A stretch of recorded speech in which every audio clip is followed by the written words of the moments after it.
सबसे पहला बात है राष्ट्रवाद किसे कहते हैं, है ना, यही हम लिखवाए भी थे। राष्ट्रवाद को बताया गया कि यह एक विचारधारा है जो लोगों के मानसिक स्थिति, उसकी चेतना, उन सब में एक प्रकार से देशभक्ति का वहन करना शुरू कर देती है।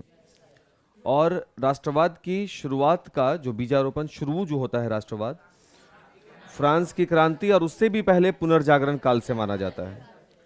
क्लास 9th में था पुनर्जागरण के बारे में पढ़ना। और उसके बाद कहानी की शुरुआत हम कल बताए थे 1789 फ्रांस की पहली क्रांति से शुरू होती है। 1789 में कौन सा राजवंश वहां चल रहा था? बुर्बो राजवंश, है ना। और इस राजवंश का शासक कौन था? लुई 16वां। एकदम सही सर। लेकिन जनता क्षुब्ध हो गई, जनता गुस्से में आ गई, और गुस्सा में आने के बाद सत्ता परिवर्तन होता है। यही हुआ ना? यस, सत्ता परिवर्तन हुआ और ये राजवंश का वहां हटा दिया गया। और उसके बाद जो कंट्रोल है वो 1804 में किसके हाथ चला गया? नेपोलियन। यस बाबू, नेपोलियन बोनापार्ट। एक तरह से देखा जाए तो नेपोलियन बोनापार्ट को दूत माना जाए। किस चीज का? राष्ट्रवाद को फैलाने का। एक तो फ्रांस में जहां का यह सम्राट बना, वहां भी नेपोलियन संहिता लागू किया, वहां भी लोगों को अवगत कराया आधुनिक चीजों से, नवयुग का संदेश पहुंचाया। लिखवाए ना, कल बात तो हो रही थी। नवयुग का संदेश पहुंचाया, मॉडर्नाइजेशन की चीजों को समझाया नेपोलियन बोनापार्ट। और इसके साथ साथ इटली, जर्मनी को भौगोलिक बिल्कुल उसको वास्तविक परिधि दिया, बॉर्डर बताया कि उनका बॉर्डर कहां पर है, समझाया। कौन? Napoleon Bonaparte. इसलिए हम इसको दूत बोल रहे हैं, मैसेंजर बोल रहे हैं। नेपोलियन बोनापार्ट जिस समय सम्राट बना हुआ था, इवन ऑस्ट्रिया तक को यह हरा चुका था। वही ऑस्ट्रिया बाबू जिसके बारे में हम लोग कल बात किए थे। ऑस्ट्रिया जिसका चांसलर था मेटरनिक, है ना। रूढ़िवादी परंपरा को मानने वाला, पुराने विचार को, पुरानी व्यवस्था को अपनाने वाला, मॉडर्नाइजेशन को कभी भी आगे नहीं लाना, ये सब चीज उसको पसंद था। खैर, नेपोलियन ऑस्ट्रिया तक को पराजित किया हुआ था। इसका मतलब है कि ये लोग इस चांस में है कि कभी मौका मिलेगा तो हम लोग नेपोलियन को समझाएंगे अच्छे से। अब वो मौका इनको मिला। कब मिला? 1815। कौन सा युद्ध हुआ था? जब हम ऐसे हाथ बढ़ा रहे हैं, फिर तुम लोग काहे जवाब दे रहे हो? ऐसे बोल, कौन सा युद्ध हुआ? तो 10 जवाब दे रहे हैं। कौन सा युद्ध है? अभी वो नहीं जवाब। वाटरलू का युद्ध। हम बोले ना, तारीख अगर आपको याद नहीं है बहुत दिक्कत होने वाला है। 1815 वाटरलू का युद्ध, है ना बाबू। इस युद्ध के साथ, हाँ एग्जैक्ट 1815 नहीं, 1815 में वियना की संधि हुई, उससे जस्ट पहले वाटरलू का युद्ध भी हुआ। और उस वाटरलू के युद्ध में नेपोलियन बोनापार्ट की निर्णायक रूप से पराजय होती है ना। फाइनली वो हार जाता है। और जब वो हार जाता है, कौन कौन थे उसके हराने वालों में? ब्रिटेन, रूस, प्रशा और एक था ऑस्ट्रिया, है ना। तो जरा पार्टी किया जाए, तो ये लोग पार्टी करना शुरू किए, हरा दिए हैं। लेकिन इन सब का होस्ट कौन था? मेजबानी कौन कर रहा था? ऑस्ट्रिया। ऑस्ट्रिया का जो चांसलर था उसका नाम मेटरनिक। ऑस्ट्रिया की राजधानी है वियना, जहां पर यह मीटिंग हो रहा है, इसलिए इसका नाम पड़ा है वियना कांग्रेस, सम्मेलन, वियना का सम्मेलन। क्लियर? इसके बाद क्योंकि अब नेपोलियन मर चुका है, तो नेपोलियन के मरने के बाद अब यहां पर वियना की संधि होगी। वो ट्रिटी जो कहां हो रही है? वियना में हो रही है। इसलिए नाम क्या पड़ा इसका? वियना की संधि। अब इस संधि के तहत जो सबसे इंपॉर्टेंट बात सामने आया वो ये कि नेपोलियन जब फ्रांस का सम्राट था, तो जितने क्षेत्र को हड़प करके फ्रांस में मिलाया है, पहले तो भाई जिसका जो क्षेत्र था वो दे दो, तुम जो भी नया व्यवस्था लाए थे हम सबको फिर से हटाते हैं और हम फिर से अपने पुरानी व्यवस्था पर आते हैं। पुरानी व्यवस्था का मतलब फिर से राजवंश का शासन फ्रांस पे लागू किया गया, फिर से बुर्बो राजवंश आया और उसका शासक कौन बना? लुई 18वां। क्लियर है? लेकिन किसी वजह से लुई 18वां की मृत्यु हो गई 1824 में, और उसके बाद जो नया शासक बना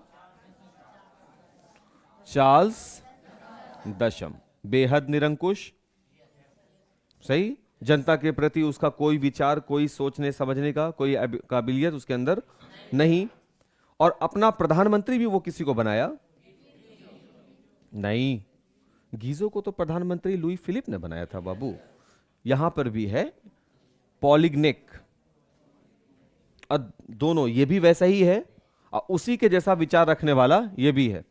दोनों मिल करके जब जनता का शोषण शुरू हुआ, जब जनता को ये लगा कि ना तो मेरा शासक जिसका नाम क्या है चार्ल्स दशम, और ना ही उनका प्रधानमंत्री जिसका नाम है पॉलिग्नेक, दोनों में से कोई भी हमारे हितों के बारे में बात नहीं करने वाला है, तब क्या होगा? तो फिर जनता दोबारा से उग्र होगी। जनता को यह याद होगा कि हम लोग एक बार ऐसा क्रांति कर चुके हैं जहां जब हमारा शोषण हुआ तो हम लोग एकजुट होकर के लड़े थे। दोबारा से वही चीज हुआ। 1824 में लुई 18वां की मृत्यु हुई है और 1830 में फ्रांस की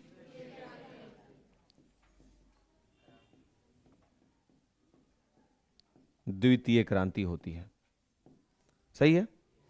जनता का, अब देखो धीरे धीरे कि जनता को यह बात समझ में आने लगा है ना कि एक बार क्रांति होती है, फिर दूसरी क्रांति होती है, तो जनता के पास एक मैसेज है और शासक के पास भी ये मैसेज है कि नहीं भाई, जनता जो है वो कुछ ज्यादा ही सजग हो गई है। जब उसको उसके काम के हिसाब से चीजें नहीं मिलती है तो वो उग्र हो जाती है। और वही हुआ। 30 के बाद सत्ता पर कौन सा राजवंश आया बाबू? आर्लेयंस राजवंश बोला गया। ठीक है, इस राजवंश का शासक कौन था बाबू? शासक था लुई फिलिप।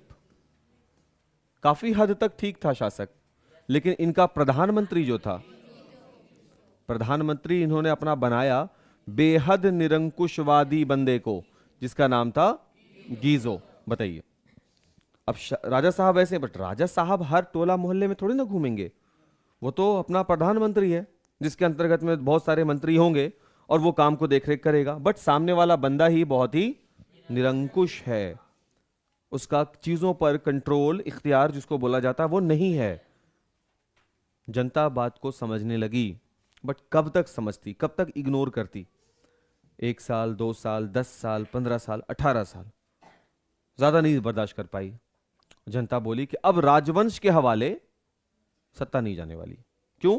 क्योंकि ये लोग जो है ना, ये हमारे हितों का देखरेख, अभी हम आंदोलन कर दिए, तो इस समय आंदोलन हुआ है तो कुछ साल तक सब ठीक ठाक रहता है, उसके बाद व्यवस्था फिर से वैसे ही हो जाती है जैसा आंदोलन के पूर्व थी। तो इस चीज को दोबारा से ना रिपीट किया जाए, 2 बार हो गया ना क्रांति, तो इस बार फाइनल करते हैं मामला को। और इस समय टाइम कौन सा चल रहा है? 1848। तब क्या होती है? फ्रांस की तृतीय क्रांति। अब फ्रांस में ये जो क्रांति नहीं बल्कि क्रांतियों का दौर रहा ना फ्रांस में, इसको देख करके यूरोप के कई ऐसे देश हैं जहां के लोग जागरूक हुए, जात से ऊपर उठ करके, अपने पेशे से, इन सब चीजों से ऊपर उठ करके। हम अखबार बेचने वाले हैं, हु केयर्स? आजादी तो अखबार बेचने वाले को भी चाहिए और जो अमीर है उसको भी चाहिए, तो चलो ना साथ मिलकर लड़ते हैं। बस इतना ही बात था। और वहां समझाने के लिए कोई आदमी खड़ा नहीं था, वहां के लोग जागरूक थे इस बात को लेकर कि मेरे लिए क्या सही है और मेरे लिए क्या गलत है। सही क्या है? अब राजवंश नहीं होना चाहिए। पहले बुर्बो राजवंश, नेपोलियन आया, ठीक है तो दूसरा ही ना, है तो किसी और देश का ना, हमको तो स्वराज चाहिए अपना, खत्म। लेकिन नेपोलियन के अटैक करने से एक चीज समझ में आया, वो ये कि राष्ट्रवाद क्या होता है, अपने राष्ट्र के प्रति भावना क्या होती है, उस चीज को समझ पाए। जब मेरे ऊपर शासन, सही शासन हो रहा है, लेकिन वो शासन कोई दूसरा कर रहा है, ये भावना तो जागृत हुई ना मन में। तो देशभक्ति वाला जो विक्षोभ उत्पन्न हुआ, हम लिखवाए थे एक पॉइंट, देशभक्ति पूर्ण विक्षोभ उत्पन्न हुआ। अरे यार, बेशक, लेकिन अगर यही शासन है, चलो ऐसा करते हैं, क्यों ना अपने हाथ में ये चीज रहे, है ना। खैर, नेपोलियन जितनों को हराया था वो सब एकजुट होते हैं, ब्रिटेन हो, प्रशा हो, रूस हो, ऑस्ट्रिया हो। और ऑस्ट्रिया को तो पर्सनल भी था, है ना। पर्सनल किस लिए, एक तो हारा है और दूसरा बात थोड़ा परंपरा पुराना मानने वाला है, वो बदलाव को पसंद नहीं करता। और पता है मेटरनिक का जो कद है आपके सिलेबस में वो बहुत बड़ा है। 1815 कौन सा काल है पता है ना, वाटरलू का युद्ध, वियना की संधि वाला काल से लेकर के पूरा 1848 यहां तक, इस पूरे काल को, इस पूरे युग को बोला गया है मेटरनिक युग। देख लो कब से, 89 से नहीं, 1815 से, यहां से, क्योंकि यहां से देखो ना, इसका होस्ट कौन है, ऑस्ट्रिया, और होस्ट करने वाले बंदे में चांसलर सबसे आगे है, अब वो कौन है, मेटरनिक। तो 1815 से मेटरनिक के हिसाब से यूरोप की व्यवस्था चल रही है। 15 के बाद 30 भी आता है। अच्छा, झगड़ा हो गया, उनको फिर से देखो, फ्रांस ऑस्ट्रिया दो अलग अलग राष्ट्र, बात समझोगे। लेकिन फ्रांस में क्या होगा, सत्ता पर कौन काबिज होगा, उस पर कंट्रोल किसका है, ऑस्ट्रिया का।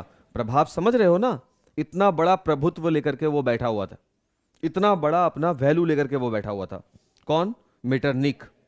इसीलिए 1815 से लेकर के 1830 में एक युद्ध हुआ, उसके बाद भी बोला ठीक है ऐसा करते हैं कि अब आपके यहां आर्लियंस राजवंश की स्थापना कर देते हैं, लुई फिलिप आपके शासक होंगे। जनता खुश हो गई, क्योंकि ऑर्डर कौन दे रहा है, फिर से वहां से बैठ करके जनता खुश है। लेकिन फिर प्रधानमंत्री किसको बना दिया, गीजो को। फिर से वो चटुकारिता में लग गया, फिर से वो किसको देख रहा होगा, अमीरों को देख रहा होगा, गरीब को तुच्छ मान रहा होगा। ऐसे ही कुछ हुआ होगा, जनता अपना बात लेकर के जाती होगी, शासक से मिलने से पहले सामने में प्रधानमंत्री होगा, वो मेरी बात को नहीं सुन रहा होगा। जनता को धीरे धीरे ये बात गढ़ने लगी, मन में भरने लगी, और फिर से जनता एक बार उग्र हुई, और 1848 में फुल एंड फाइनल हो गया। इसीलिए यहां पर मेटरनिक युग का भी अंत हो गया 1848। क्यों, अब जाहिर सी बात है कि वो अपना दबाव रखा होगा, मेटरनिक अपना दबाव वो रखा होगा, लेकिन वो भी नहीं चल पाया, यानी जनता और प्रबल हुई होगी, जोश नहीं जागृत होगा। 2 बार हम जंग कर चुके हैं, एक ही चीज के लिए 3-3 बार चिल्लाएंगे, इस बार फाइनल करते हैं। तो पूरी तरह से सामंती व्यवस्था मींस राजा और उसके बहुत सारे छोटे सिपाही, उस व्यवस्था को पूरी तरह से खत्म कर दिया गया, खत्म, अब नहीं होनी चाहिए ये व्यवस्था। बात समझ में आया। तो आज हम लोग जो शुरू करेंगे, पहले तो राष्ट्रवाद हम आपको लिखवा चुके हैं, राष्ट्रवाद के कारण भी लिखवा दिया, प्रभाव, ये इंपॉर्टेंट क्वेश्चन है राष्ट्रवाद वाला सवाल। हाँ, इस बार अगर एग्जाम में नहीं देता है तो अगले साल वो क्वेश्चन को रखता है, अच्छा सवाल है, लॉन्ग में भी देता है, कई बार शॉर्ट में भी पूछा है। तो 89 से शुरू करके अभी हम लोग किसके बारे में लिखेंगे, ये तो 9th में पढ़ना था, तो यहां पर हम लोग पढ़ेंगे अभी नेपोलियन के बारे में।